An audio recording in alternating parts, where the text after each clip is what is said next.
tooftan nuti ittiin hiyyummaa keessaa ba'uu ittiin dandeenyu, tooftan nuti ittiin qonnaan bultoota keenya gara sadarkaa olaanaatti ceesisuu ittiin dandeenyu filannoon nuti qabnu karaa gurmaa'ee fi karaa gurmaa'ee qofaan.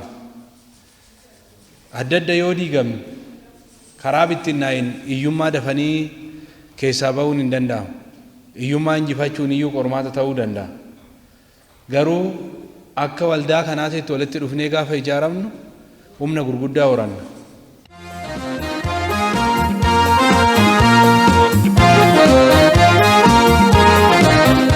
Hojii oomishtummaa dabaluu keessatti gahee dinagdee jijjiiruu keessatti hojiiwwan inisheetivii amma mul'achaa jiru qabataman lafarratti mul'achaa jiru milkeessuu keessatti gaheen yuuniyeenii keenya qaban iddoo olaanaadha. Yuuniyeeniin bara hundeeffame kaasee amma ammaatti guddinni jiru sochiinsa baay'ee bareedaadha.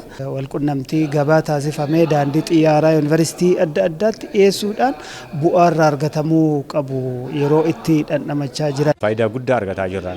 Fuulduraaf illee abdii guddaa qabna. Adeemsa keessa jiran kun miseensa keenya kan kakaasuu fi onnee guddaa nutti turee jira. Kanaaf babal'ifnee hojjetaa jirra si deeggarsa gaarii kan gammaatti kan kennaa jira waan jedhu. Yuuniyeeniin kun waan jijjiirama nuuf fide waa baay'een argee jira. Ani waan dhufirra kaasee kaa'ee isa argee duraan abbaa warra kiyyaa hooqotu midhaan gabaa irratti gurgurraa amma boqqolloo oomishna bara baraan. Barana kumtaala 51 galchee barreen gaddaa kumtaala 40 galchee qotiyoonan bitadheeni mana magaalaadhaa ijoolleen tiyaan bitatteeni Yuuniyeena jijjiirama guddaa eeggadhu Yuuniyeenii kana seenati bu'aa gaarii argadhee jira irraa yaani. Baay'ee mana citaa mana dadhabaa keessa galaa turre amma gizee iyyoo teessoo gaarii mana gaarii duratti mana citaa amma mana qorqorrootti waan jijjiirama guddaa argaa turre duratti imma motoraatillee hojjechuu hin dandeenyu. Amma muuxannoo ijoolleen qabdu ataakiltii tokko waan akka timaatimaatiin illee jijjiirama guddaa argine teessoo gaarii mana gaarii jiraataa jirra jechuu barbaada.